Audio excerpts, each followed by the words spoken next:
Hello, everyone. Thanks for coming to So You Want to Be a Childcare Provider. I'm Holly. I'm a children's librarian at the Santa Barbara Public Library, and we are hosting a lot of nurturing know-how classes for caregivers. We just started this month, so take a look out for more to come.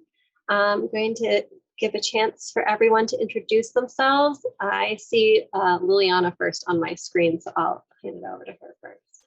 Good evening. My name is Liliana Hernandez. I'm the Family Support Services Supervisor for the Santa Barbara area for Family Service Agency. And a little bit about Family Service Agency. We have a history of being flexible in meeting the needs of our community for the past 120 years. And one of the services that we offer here in Santa Barbara is our Family Resource Centers, where families and caregivers can be connected to family advocates and get referrals to other community services, linkages to meet their own needs, as well as provide case management services. So if there's a more long-term goal that we would like to achieve, our family advocates can provide some guidance and eliminate some of the barriers to be able to achieve that goal. In addition to that, we also have our parenting classes. Right now, we're getting ready to launch our fatherhood classes, our Strengthening Families classes, which is for parents who have children ages about 7 to 17. It's a very skills-based class. And then we also have our healthy relationship classes. In addition to all of that, we also have a great thing we started right now with the pandemic called the Parent Coaching Warm Line, where families and caregivers can call anywhere between 8 in the morning and 8 p.m. and speak to someone if they have any concerns about any parenting situations or referrals.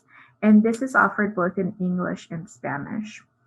Other services that we offer are also like developmental screenings. So if you have any concerns about a child you have under your care or your own children, as well as support with health insurance enrollment, CapFresh enrollment, and pretty much any kind of filling out any kind of application and navigating those services, we're there to help in our community here in Santa Barbara, also Carpinteria, Goleta area. We also have Family Resource Centers in Santa Maria, Lompoc, Guadalupe, so pretty much anywhere within the Santa Barbara County. So that's a little bit about me and the services that we offer. Hi, everyone. My name is Ana Tolentino. I am a Central Coast Manager for Community Care Licensing with the state. And we cover the Tri-Counties, which is San Luis Obispo, Santa Barbara, and Ventura County. Basically, we're here to answer any questions regarding childcare. And our program mission, the core mission of the Childcare Licensing Program is to ensure the health and safety of children in care. Childcare Licensing Program strives to provide preventative, protective, and quality service to children in care by ensuring that the licensee facilities meet established health and safety standards. Through monitoring facilities, providing technical assistance, and establishing a partnership with the providers, parents, childcare community. The Childcare Licensing Program provides oversight and enforcement for licensed childcare centers and family childcare homes. So we are an enforcement agency, but we are also provide technical assistance, and we also provide orientations as to how to become a licensee. Hello, everyone. My name is Frank Pedroza. I work directly with Ana Tolentino. I'm a licensing program analyst. I'm pretty much on the first run whenever you need to contact anybody regarding assistance with your facilities, starting a new program, applying for a license. You'll be working directly with somebody like myself. We will be there to help assist you and guide you to ensure that you're, hopefully that we could get you licensed and answer any questions. And if so, we will be working together to assist and make sure that ensure the safety and security of both the children and you and your staff as well. We want to make sure that we have a good working professional relationship with one another. So that way, if you need help, we'll be there. Hi there, my name is Gi Cervantes. I am the program manager for Storyteller Children's Center. I actually just moved to Santa Barbara a month ago, and I joined Storyteller. And one of the things that really attract me to become part of the team was their mission and statement. They've been serving the families for over 30 years, and they provide services for children from 2 to 5 year olds. They have a Head Start program. They have a state funded program, and they provide services for families. And their mission is to provide families with social emotional support. A lot of our families are experiencing homeless and emotional support. And they also provide parenting classes and many resources that my colleagues have shared at this point. Thank you everyone for joining us. And we have a lot of ideas for questions that we want to go over while we're doing this panel, but I want everyone to know that we want to hear from the audience with your questions. You are welcome to put your questions either in the chat or in the Q&A section. The chat, you can send it to just the panelists, or you can send it to everyone. The Q&A only goes to panelists, and it's just an easy way for me to keep track that I've addressed all the questions.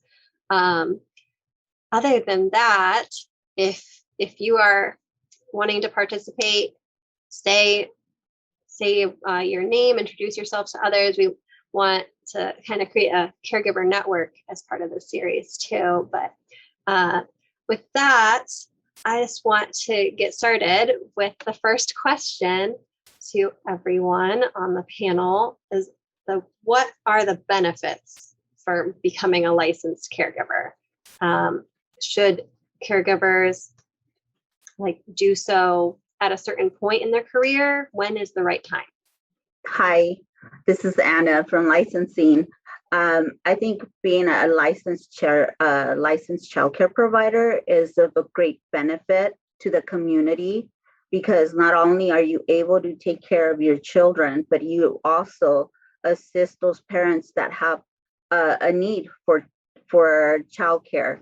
There's 3 forms of licensing in our that we regulate, which is a family childcare home, a small, then it's family childcare home large, and then a center base, which could be a preschool, infant center, or school age. It seems that this particular career, many, if they run their business correctly, it could also be monetary, financially available. And at the same time, who doesn't remember their daycare provider, whether they were a nanny or they were a preschool teacher? So you have the opportunity to make a difference in these children's lives. And that's very rewarding if you take this role as a licensee. So that's our intake regarding community care licensing. I can speak as a teacher. I've been a teacher. I've been in the EC field for 23 years, and having a partnership with the licensing and working in a licensing facility has given me the opportunity to learn that there's guidelines and there's special requisites to provide quality care for our children. And so as an educator, I that has helped me a lot to follow a guideline to understand what children need and how do we provide quality care for children. Hi, this is Liliana. I would like to add, similar to what Anna was mentioning, you might already be providing some of these services to your friends and family. So becoming licensed can open up more opportunities. For example, if your family or friends are receiving CalWorks, maybe they'll be eligible for the subsidized childcare program, and then you would be a recipient of those funds. Also, with taxes and all of that, that's another deductible that families could utilize once you're a licensed care provider. Having also just the guidelines for safety, like Maria was mentioning, there might be things that you would have thought about before for your own children, like having a fire hydrant, a fire extinguisher, right? Or having a first aid kit. So it's also reinforcing some of those safety guidelines for your own children if you have them. Having other things like being that mentor and modeling that positive nurturing discipline and routines and structures. Most of, like I myself am a parent, and my baby spends a lot of time with my care provider. And so I do depend on my care provider to have that structure and that love and that care. And then other things I think that would be good to point out, it's a good career start and a career like development. So if you do want to go into the field of child development, it's going to help you grow your organizational skills, your time management skills. It's going to give you experience in working with children that have different needs. And those are all great things that you can add to your resume and continue to build on. Right. I feel like we've talked a little bit about how you can start out with just a small group in your home daycare and then become a business owner with a whole center later, or be a teacher. Right. So what do you think are some common issues that new caregivers or established caregivers face, and what solutions have you been able to find for those? I could touch a little bit on it. It is a law in California that if you are caring for more than 2 families, you have to be licensed. If you are taking care of family members, that's allowed. It's an exemption. But however, if you are taking care of 2 families that are non-members, then you need to be licensed, and we are here for that for that purpose. Some of the most how we discover all these is by our community, and so eventually we'll receive a concern, and we go out there. It is our job to go out there and with what we call unlicensed childcare.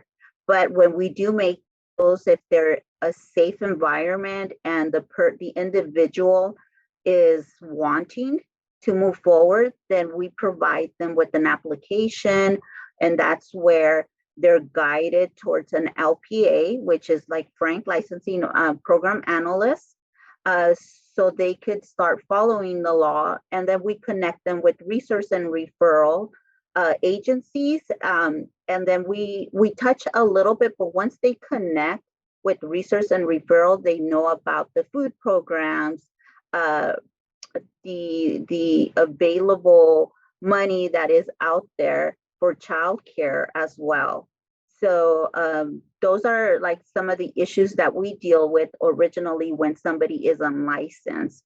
Once they become licensed, then they have their training, and overall, if there's any questions, we're always here.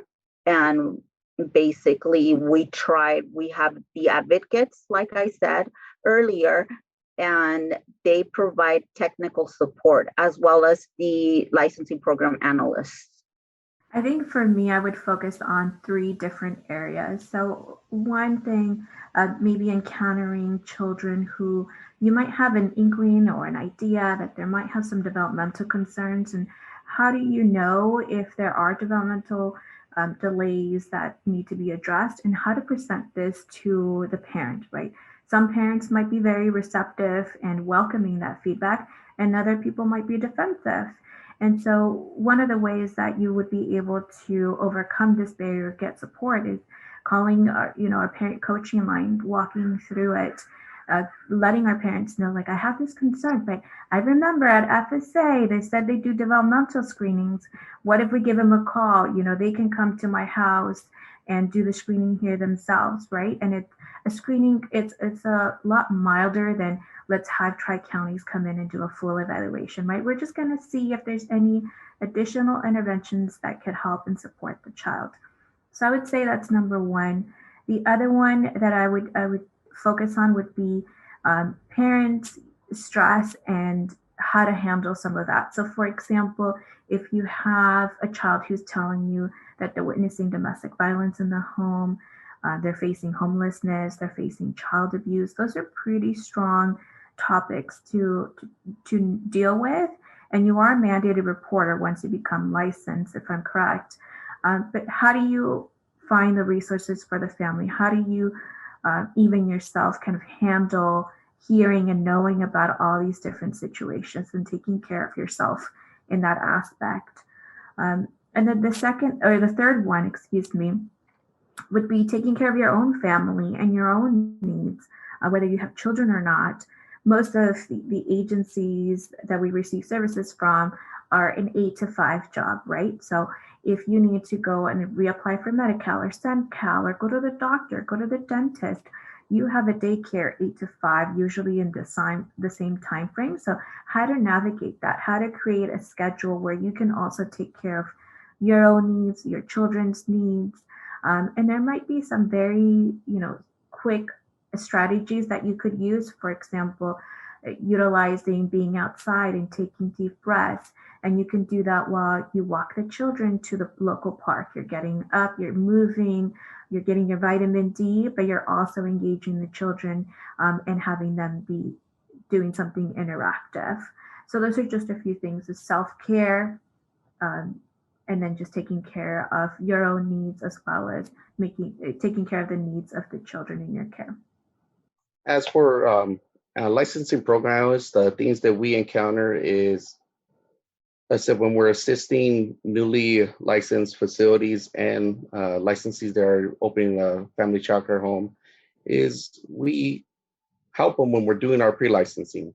And what that does is it allows us to either go to the facility or go to the home. And sometimes individuals don't know what they have in their home. And it's our job to assist them and show them, what, maybe something that they may need to fix or that they didn't realize was, a hazard to either themselves or the children. Whether it's cleaners, household cleaners, sometimes, we don't think about it because we're so, especially as parents, if, we're so worried about watching our children, we're doing this, but then, we get sidetracked cooking, and you're not realizing that, what are the children doing, especially when they're quiet? We all know they're adventurous, and our job is to go in there and help point out things, because fireplaces, when you have a fireplace, you have a gate. If you don't have a gate there, there's a lot of things that children could get involved in there. And, that's one of the key things that we always like to point out wherever we're doing a pre-licensing is we do a walk through the home. We help you to assist, as these are known areas that we encounter where normally, in the restroom, you put certain products in certain drawers, razors, prime example. When we go in there, we're going to point that out and, okay, hey, we need to put some child safety locks or something on this drawer. So that way, one, we're protecting the children you're going to be supervising, but you're also protecting your own children, your own family. Walking outside, what kind of hazards? When I go to facilities, one of the key things that I look for when I go to daycare centers is I look at, whenever I see an iron fence, I look for rust. I look for cancer in there, because the way I look at it is jagged edges. One of these children stick their fingers in there, they may get cut. That's going to require a tetanus shot, and that's what we don't want. And so for safety and pre-licensing, that's what it's about. It's for us assisting each other in looking to make sure that house is safe for you, your family, and the children.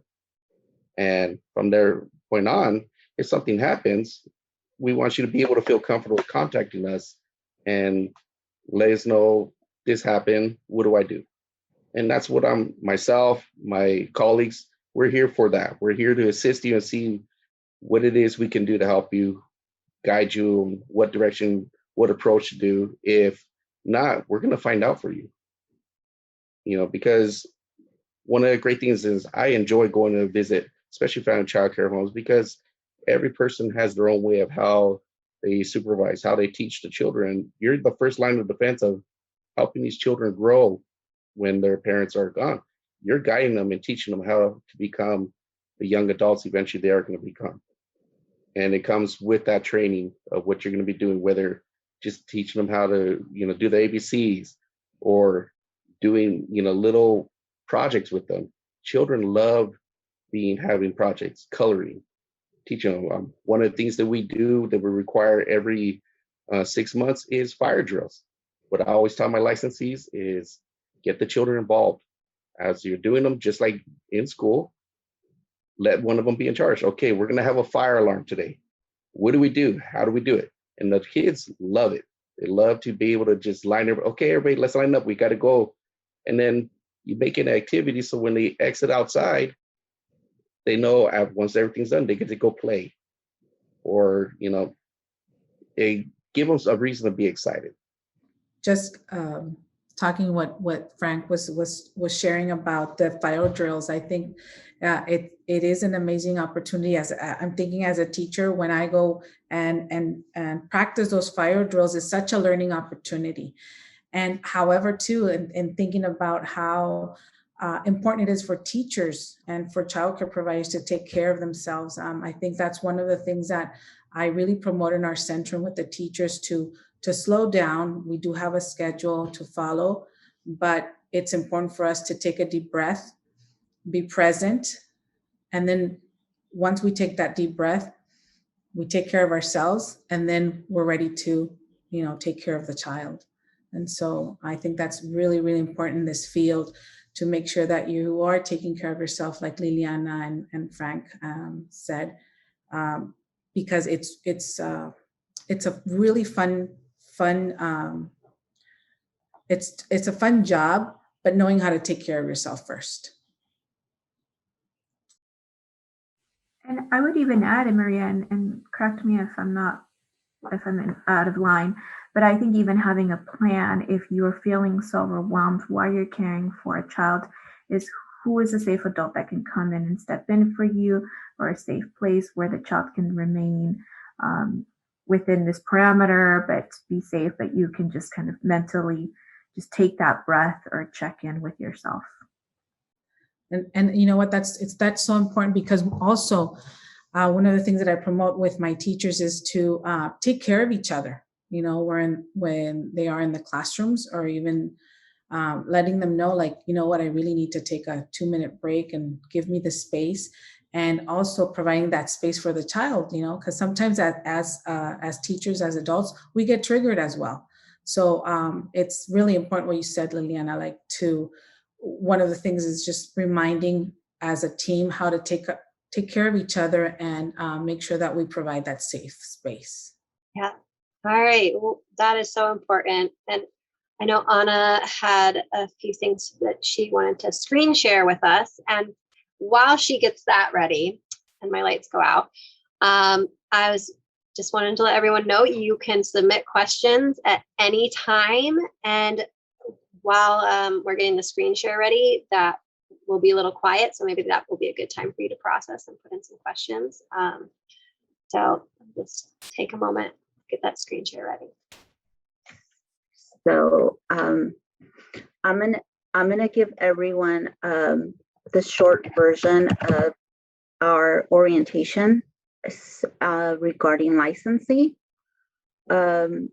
And basically, I'm going to share my screen. I'm going to show you what an application, what steps you have to take.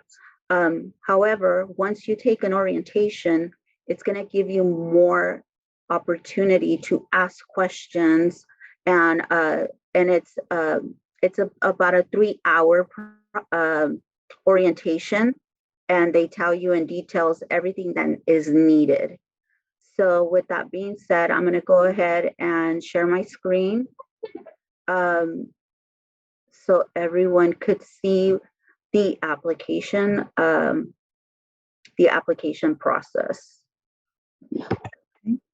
So the first thing you have to do to become a licensee is attend an orientation. You could do it online or you could do it in person. Currently right now, because of our state of emergency, we are only conducting online orientations, but as we all hopefully know that there will be a time where we'll resume and people will be doing in-person orientations. This is what a family child care home. It's a provider regularly providing protection and supervision for 14 if you're a large. If it's a licensee that's basically providing care at their home. A small family childcare home could take care of up to 8 children, a large family childcare home up to 14 with an assistant.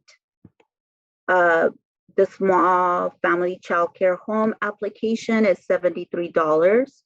The large capacity license is $140. However, you do need to have an assistant aside from the other requirements for each individual. So like I said, I'm just giving you something really quick, and then you could ask your questions regarding. This is what an application looks like. It's really simple: name, applying for the licensee, your address, if there's any adults living in the home, licensee's responsibilities, everything is explained on the box. Then you also provide us with their children's names.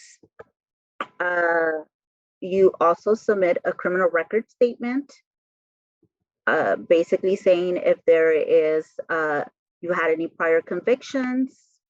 You do an emergency disaster plan, and you do a facility sketch. So some of the interesting sketches that we get is we actually get like children, where they say, this is the house, and they try to do their best, but what we tell them is think about like you're seeing the house from the sky. So you could tell us which areas are going to be used for daycare and which areas are going to be off limits. Where's your exits, the emergency escape route, and so forth. We also ask for an exterior floor plan. If there's any pools, any sheds, any fences, anything like that. Because if you have pools, then you have to take extra precaution, and there's regulations that you need to follow. If you are not a property owner, they can't discriminate against you.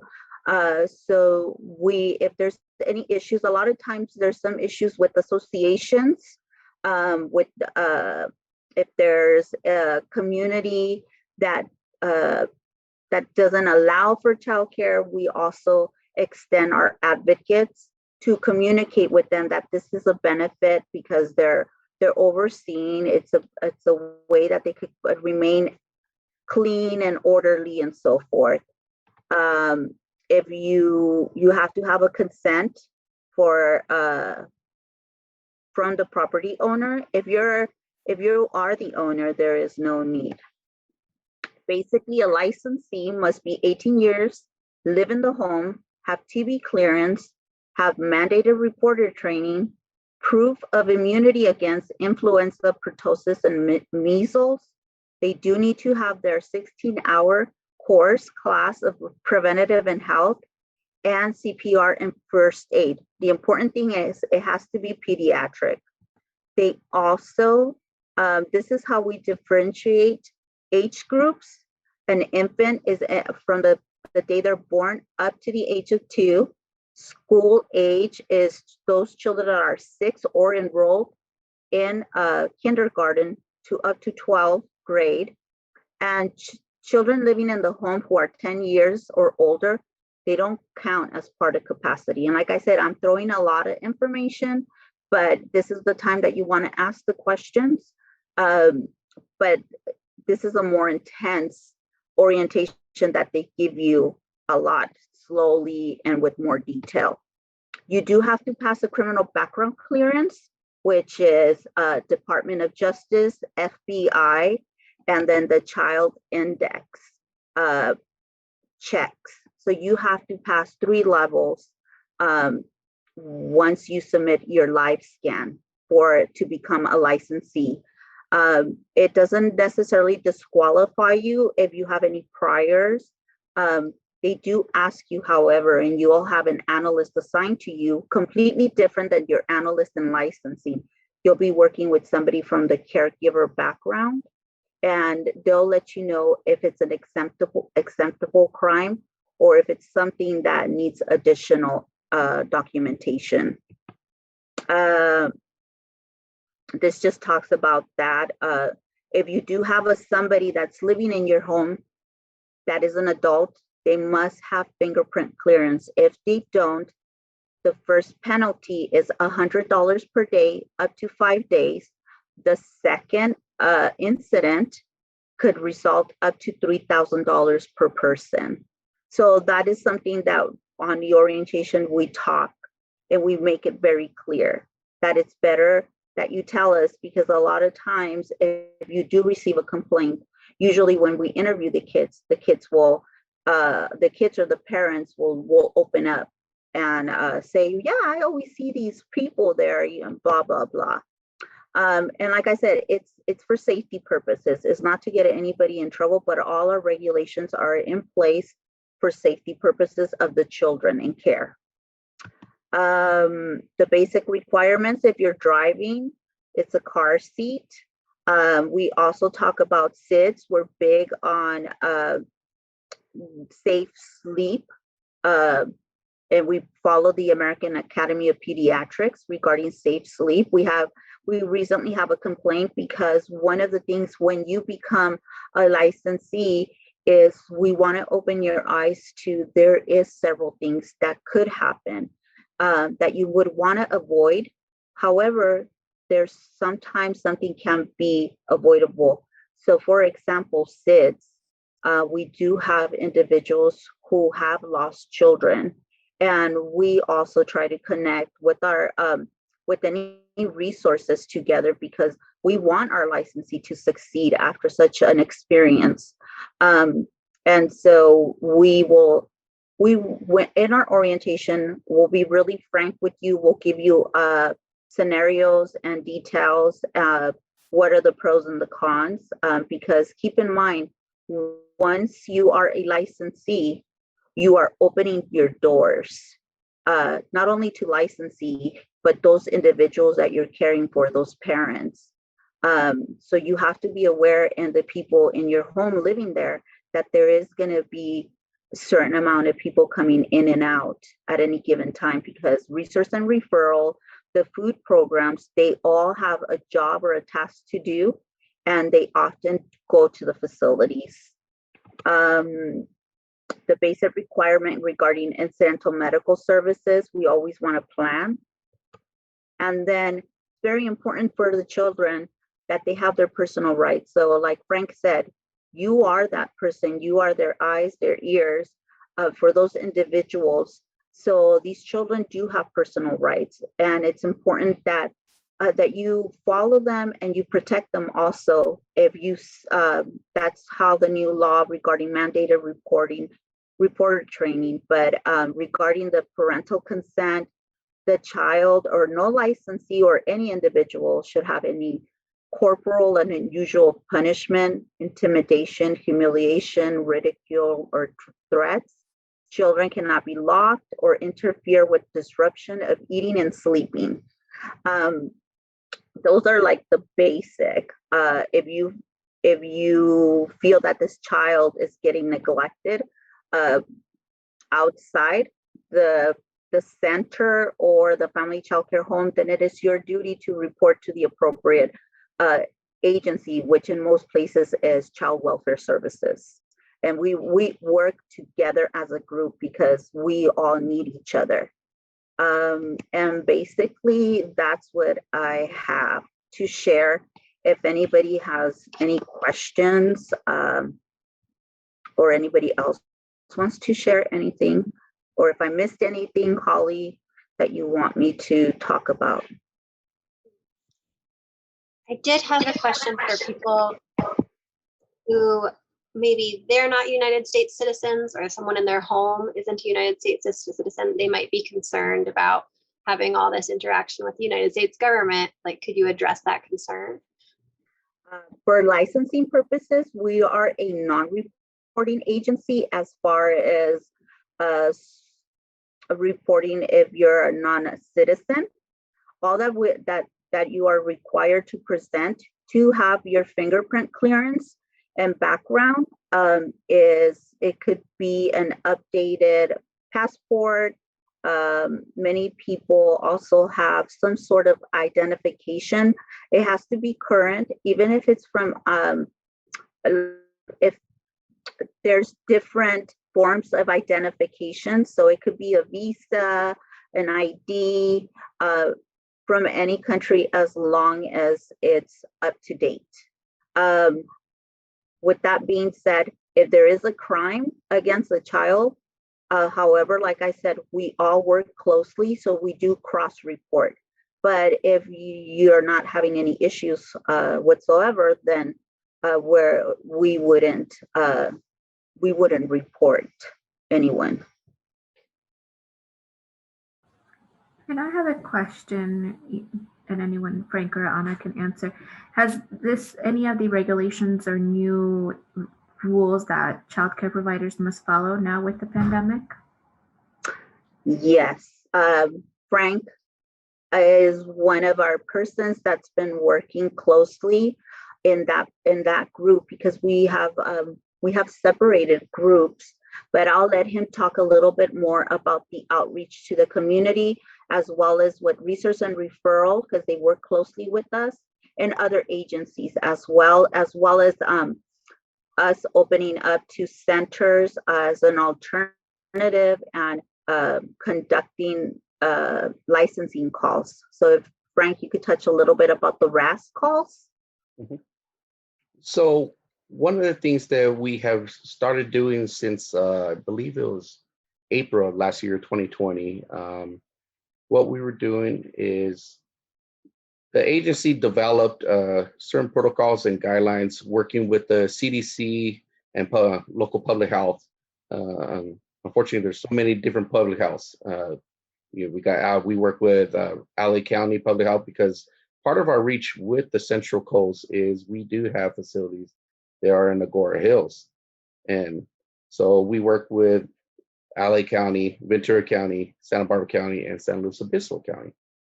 And so they all have their different ideas of how they want everything to run. And that's where licensing comes into play, is when you have a question, you give our Officer Day a call, and we are there to assist you and guide you on what that particular area is requiring for you. So what we started doing last year, when all these guidelines were created, we would contact all of our facilities. We first started with the child centers and assisting them on setting up a policy and procedure of how to accept children, taking their temperatures, wearing face masks. Now, we do recommend that all children wear the face mask. Unfortunately, we cannot force them to, and it's more so just talking with them. And a lot of times the children are willing to do it, but we also know that they're having fun. They're going to play. They're going to take it. Children, the whole concept of 6 feet distance, we're going to try to do that, of course, but you can't tell a child that they can't go hug their best friend. They're going to do it. And we're understanding on that, and we know that's going to happen. And the key thing is just talking and communicating with them, with the parents, especially the parents, because parents are so used to doing certain things. They're used to being able to stop by during their lunch break and go look at their children and see how things are doing, how they're, what kind of relationship they're developing with their teaching staff, with the other children in there. And right now, during these times, it's not saying that it can't happen, but it's more, it's not as happening as much just because of COVID. The parents have to make sure that they're wearing a mask, that they're checked, and everything else. Now, with these guidelines, we're also working with the center staff and family childcare homes on ensuring not just in their households and their homes, but monitoring the children, seeing if a parent is being ill, that child might be, we don't know, we can't say that it's going to be COVID. We can't say that it's going to just be a common cold.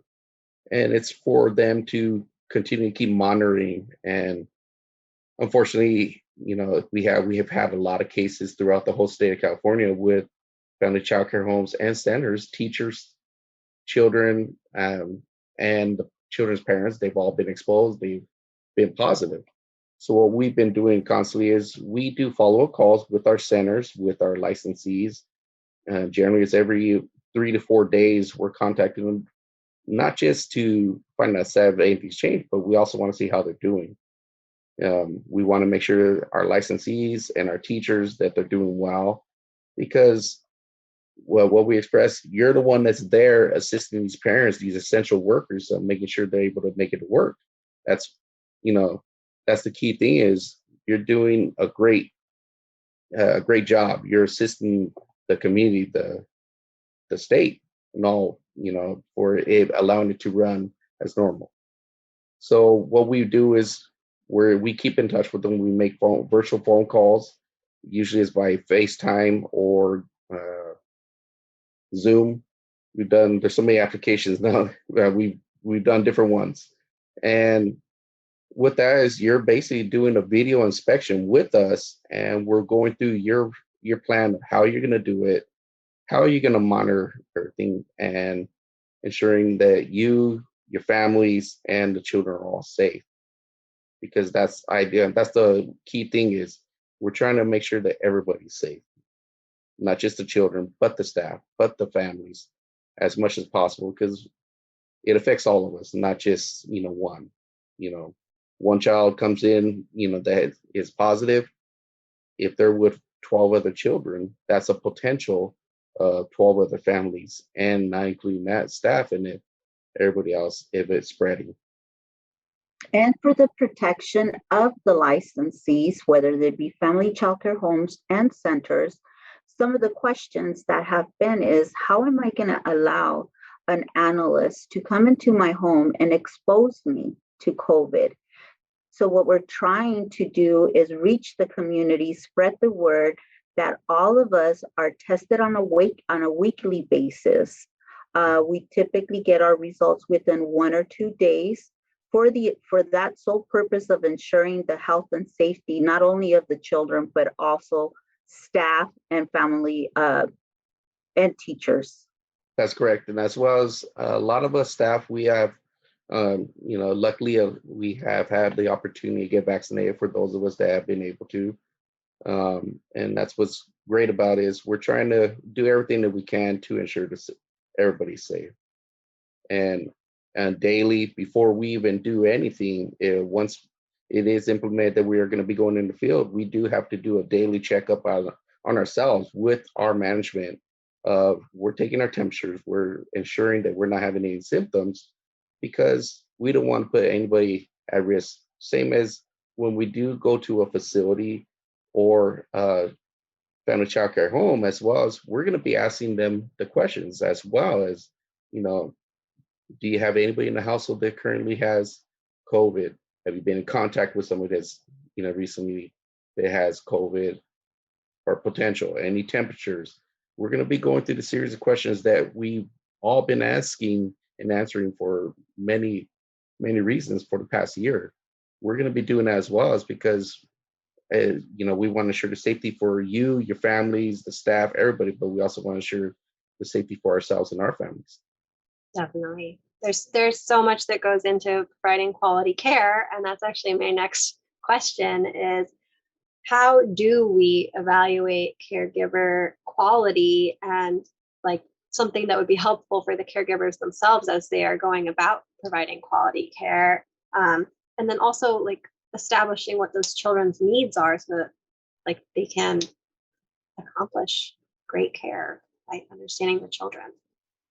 One of the things that we are assisting and helping with that is working with the local resource and referrals, and our office is we are assisting and helping provide with some hand sanitizers, face masks, normal personal protective equipment that is being assisted through, from the state, as well as the local resource and referrals office, like CDR in Ventura County, Caps Low. We're providing resources as much as we can to assist the licensees and their centers. And if we don't have the resources on hand in our own offices, we're trying to provide direction as to where to help.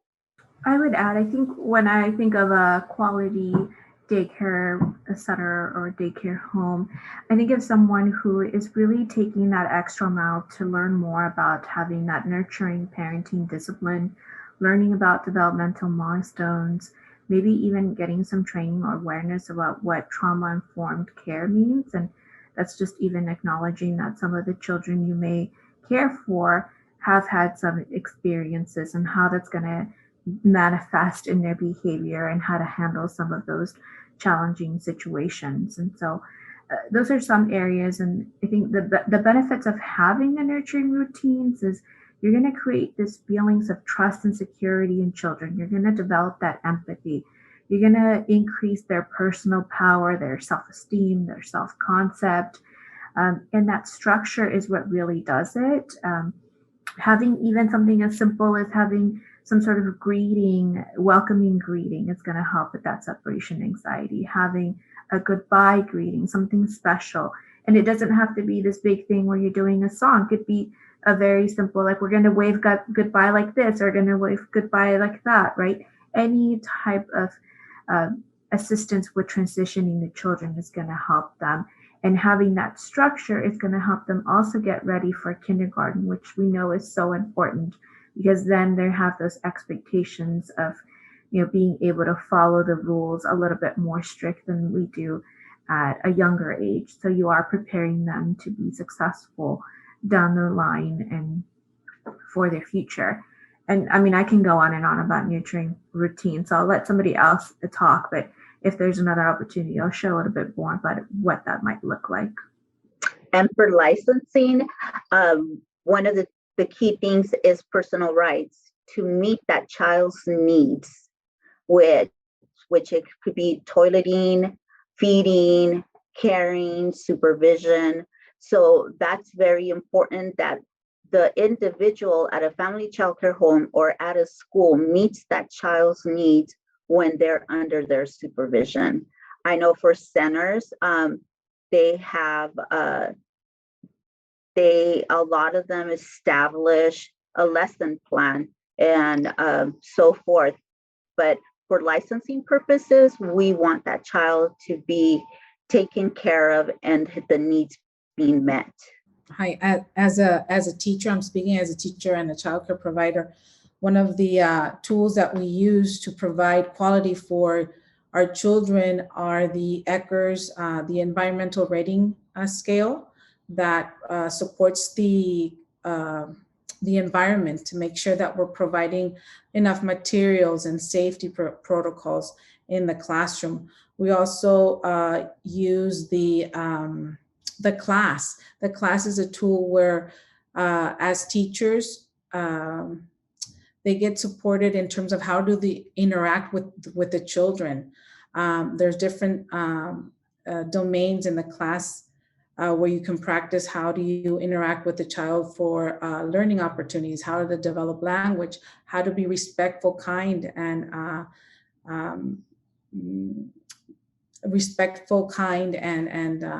making sure that you're providing those emotional needs for the child.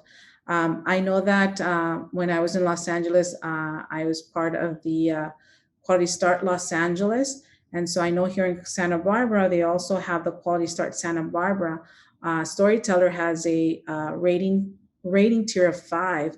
And the maximum, when the assessors come and look into your environment and the interactions of the teachers, they do a tier rating from 0 to 5. And so if your center has a 5, that means that you are in a good, stable and good, you have a good quality program. So I know that's another opportunity for your program to join Quality Start Santa Barbara and be part of the quality rating improvement system. So we are making sure that we provide quality for our children. And I would just like to add that I know some of these things might be like going extra, right? You're having to take the time to learn about additional things. But the more that you invest into the quality of the work that you're providing, the service you're providing, that's going to speak wonders with other parents. You're going to get more referrals from word of mouth. And if this is something that you want to do long term, it's just going to keep growing and growing. So that investment in the beginning is just so vital because that's who you're going to present yourself to, the community and to the parents around you. I agree with you on that, Liliana. I had last year, I had a licensee who retired She was a licensed provider for 40 years. And she had the opportunity to raise the children and their children, and then going on to the next children. And the families, she developed that rapport with these families and, and the community, that when she retired, she got to see generations of families growing up. And she would talk about being invited to the graduations for, college, and, one of them actually became a doctor, and she was just talking, and she would talk about the stories of that. And that's the best thing about this job. It's an adventure not just for the children, but it is an adventure for the licensees, because you get to grow with them and you get to raise them and teach them to be the future. I know that some might be in the position right now where you are caring for one family outside of your own family, or just taking care of your own family right now and looking to maybe use your time to grow a career out of that. And I think for some, the Trustline program might also be a possibility. So I wanted to talk a little bit about that as well. It is not as full scale as a licensed caregiver, but Anna, I think you wanted to address what Trustline really is.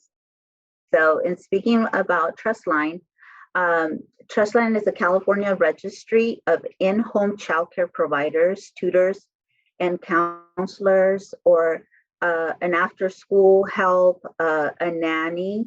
They do go through an administer check, a database where their records, they have to also pass the California Department of Justice, the Child Abuse Index, and fingerprints from the FBI. So it kind of follows our protocol, but Trustline is usually used by parents who have a nanny. So they have a one-on-one individual who's caring solely for their family, or they might not be licensed, or tutors, in-home counselors, and so forth. So the Trustline was created by the California legislature in 1987, and it's a resource for the parents to provide that peace of mind that this individual that is caring for their loved ones doesn't have any criminal record that can't pass a background. So we often see family, like I said, like family members or nannies that have to go through the Trustline. And when you're just working solely with one particular family, I think, and working with resource and referral agencies, this is something that is required to get subsidized care or money. In my early years, I applied for a nanny, and one of the things when I applied with these families, they were really impressed with the child development classes that I've taken, and at that time it was 6 or 12 units, and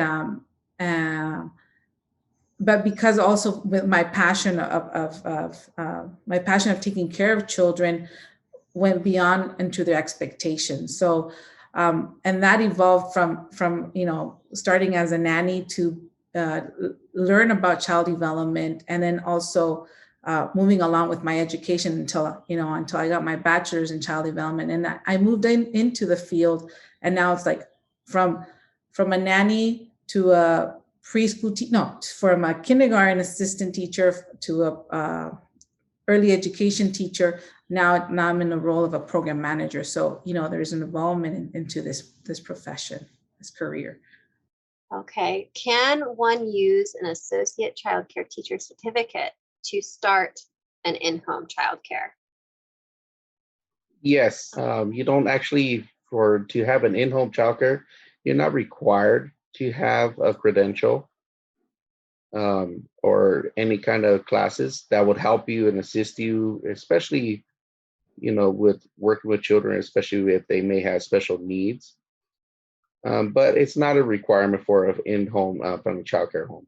If you're working at a center base, then yes, you would have to have some form of educational, early childhood education credits. But otherwise than that, for a family childcare home, is more so, you would just have to ensure that you're following the regulations, and just, you have to be a minimum of 18 years of age. And if you were to have an assistant, if they have to be a minimum of 14, if it's, for example, you have older children. We spoke earlier about if they're anybody that's 10 years or older and your children, they're not part of your count for ratios. You have a 14-year-old child, anywhere between the age of 14 and 17, they're not required. They can assist you, but once they turn 18 years old, then they will have to be fingerprinted and go through the process, because they are a legal adult at that point. Well, thank you everyone for your expertise on this panel, and thanks for attending to the attendees. And we will be posting this on our YouTube channel, so you can feel free to put comments on our YouTube if you have more questions, and we will link some resources there as well. So thanks again. Good night, everyone. Thank you, Holly. Good night, everyone. Pleasure meeting you, everybody. Bye-bye. Bye. Nice meeting you. Y'all have a good evening.